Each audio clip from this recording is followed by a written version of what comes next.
Bonjour chers internautes, c'est Il Pastore pour un petit texte écuménique, un texte d'accord, un texte d'avancée entre la communion anglicane et l'Église catholique romaine. C'était la première phase du dialogue entre ces deux communions mondiales. Cette première phase s'appelle Arsic I. Pourquoi Arsic? Parce que Anglican Roman Catholic International Commission. L'accent n'est pas forcément le meilleur, mais ça donne Arsic, A-R-C-I-C 1. En 2021, nous sommes dans la troisième phase de dialogue mondial entre la communion anglicane et l'Église catholique romaine. Nous sommes donc à Arsic 3. Mais là, dans ce passage, ce texte date, lui, de 1979. Il s'intitule « Élucidation, doctrine eucharistique ». Alors, pourquoi élucidation? C'est un peu bizarre. Eh bien, pourquoi? C'est expliqué au numéro 1. Quand ont été publiées chacune des déclarations d'accord entre les deux églises, la commission a sollicité et reçu commentaires et critiques. Pourquoi? Parce que lorsque des textes, donc le document de Windsor intitulé « La doctrine eucharistique » 1971, texte important. Que se passe-t-il quand un texte écuménique est, on va dire, signé,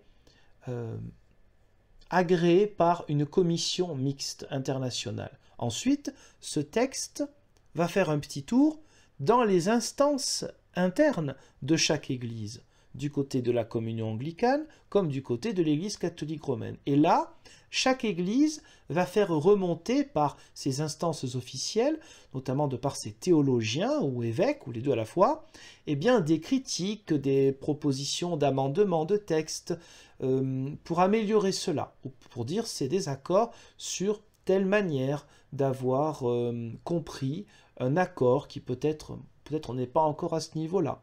Voilà.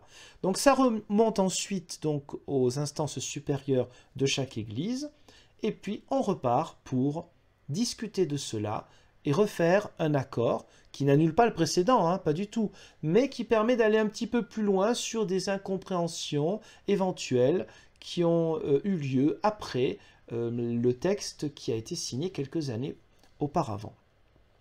Alors quelques extraits simplement sur cette élucidation sur la doctrine eucharistique. Quelques extraits. La question de la présence du Christ dans l'Eucharistie. Nous sommes au paragraphe numéro 6, au petit b. Devenir. Alors, devenir le corps et le sang du Christ. Devenir n'implique pas ici de changement matériel.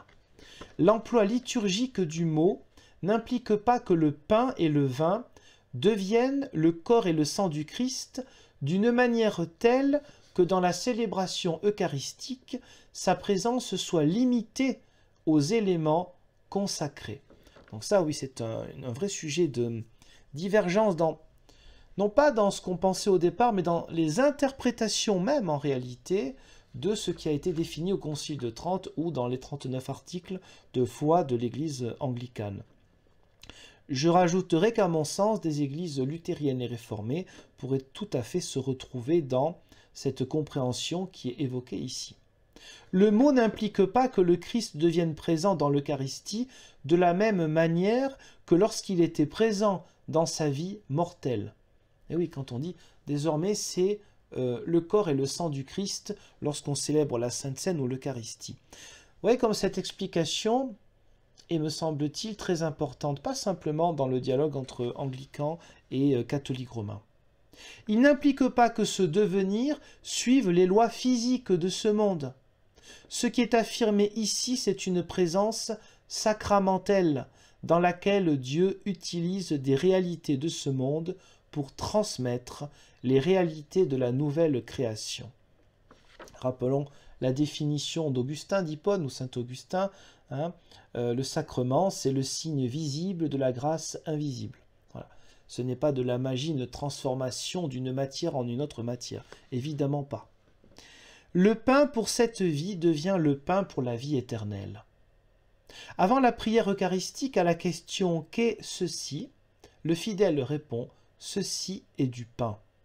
Après la prière eucharistique, à la même question, il répond, c'est vraiment le corps du Christ, le pain de vie. Et encore une fois, on pourrait tout à fait s'associer, même dans une perspective réformée, à ce genre d'explication qui nous rapproche énormément, donc avec les anglicans et avec l'Église catholique romaine. Quand on se souvient de l'importance de la présence spirituelle pour Jean Calvin, il est évident que ce que Jean Calvin appelait présence sacramentelle et spirituelle à l'époque se trouve tout à fait explicité, me semble-t-il, d'une manière qui lui aurait convenu, ce n'est pas lui qui compte, mais une théologie bien sûr, qui lui aurait convenu dans ces explications-là. Un peu plus loin, don et réception, paragraphe numéro 7, extrait. Certaines traditions ont mis un accent spécial sur l'association de la présence du Christ avec les éléments consacrés. D'autres ont souligné la présence du Christ dans le cœur du croyant par le moyen de la réception par la foi. Dans le passé, de sérieuses difficultés sont nées lorsque l'un ou l'autre de ces accents est devenu quasi exclusif. De l'avis de la commission, donc cette fameuse commission arsique numéro 1, aucun des deux accents n'est incompatible avec la foi eucharistique, c'est-à-dire à la fois le fait de cette présence du Christ au travers de ces éléments matériels du pain et du vin, et à la fois le fait que le Christ est présent dans le cœur du croyant lorsqu'il reçoit ce moment de communion. Pourvu que le mouvement complémentaire souligné par l'autre position ne soit pas nié. Évidemment, ce côté exclusif, voilà, cette critique, ou plutôt cette exhortation est valable encore une fois aussi pour les églises luthéro-réformées.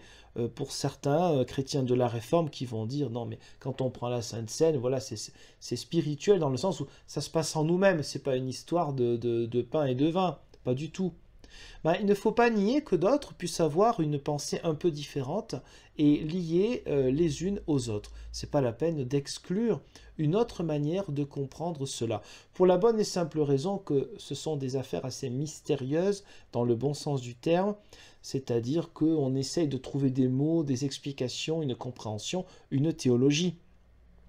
Et qu'à partir du moment où nous sommes dans l'interprétation de choses aussi importantes que cette ordonnance du Christ lui-même, il est évident que la diversité ne doit pas forcément, contrairement au passé, se transformer en opposition obligatoirement.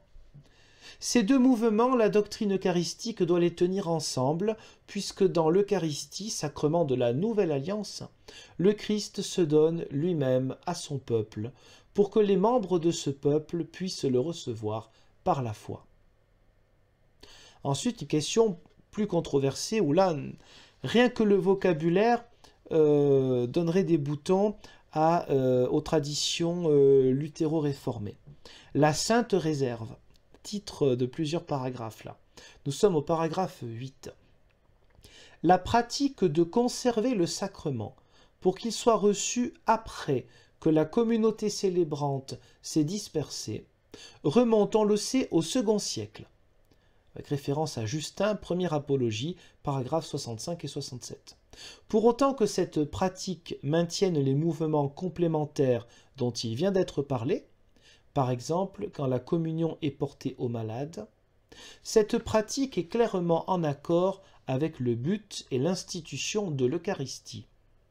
Mais plus tard s'est développée une tendance à mettre l'accent sur la vénération de la présence du Christ dans les éléments consacrés. En certains endroits, cette tendance est devenue si forte que le but originel de la Sainte Réserve fut en danger d'être totalement obscurci. Complètement dissociée de la célébration communautaire, la vénération contredit la vraie doctrine de l'Eucharistie.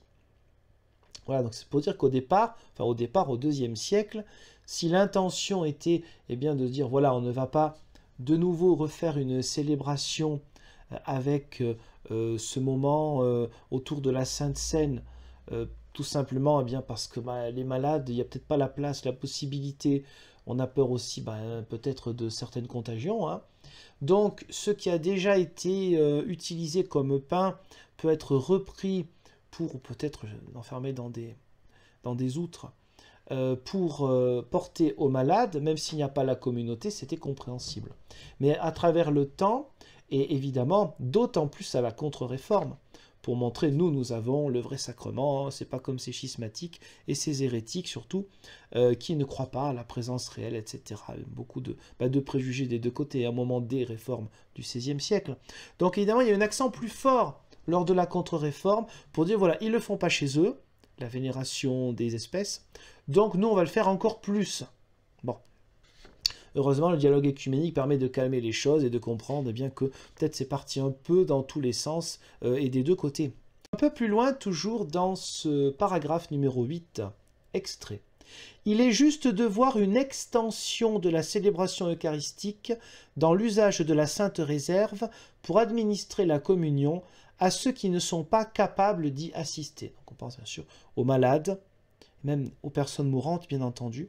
Des différences surgissent entre ceux qui pratiqueraient pour cette seule raison la réserve et ceux qui y verraient également un moyen de dévotion eucharistique.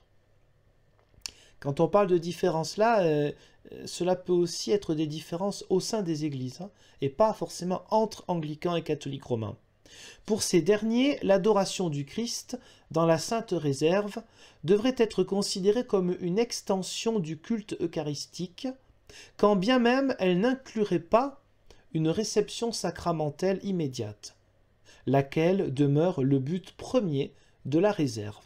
Et là, référence à une instruction Eucharisticum Mysterium numéro 49 de la Sacrée Congrégation des Rites.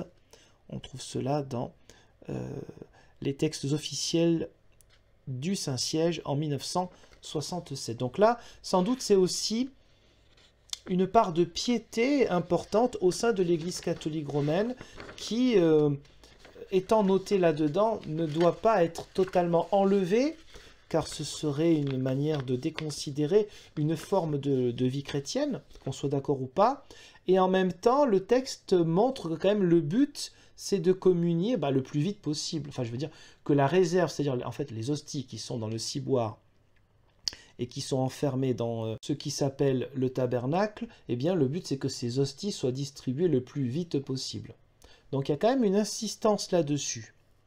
Numéro 9 et numéro 10 pour terminer ces quelques extraits au sujet de ce document. Ce document, on peut le retrouver en cliquant sur les liens qui sont juste en dessous cette vidéo. Ce document, donc, qui est une élucidation sur la question de l'Eucharistie. En dépit de cette clarification, d'autres estiment toujours inacceptable toute adoration du Christ dans la Sainte Réserve. Donc ça, bien sûr, c'est du côté anglican et on s'y rejoindrait côté luthéro-réformé.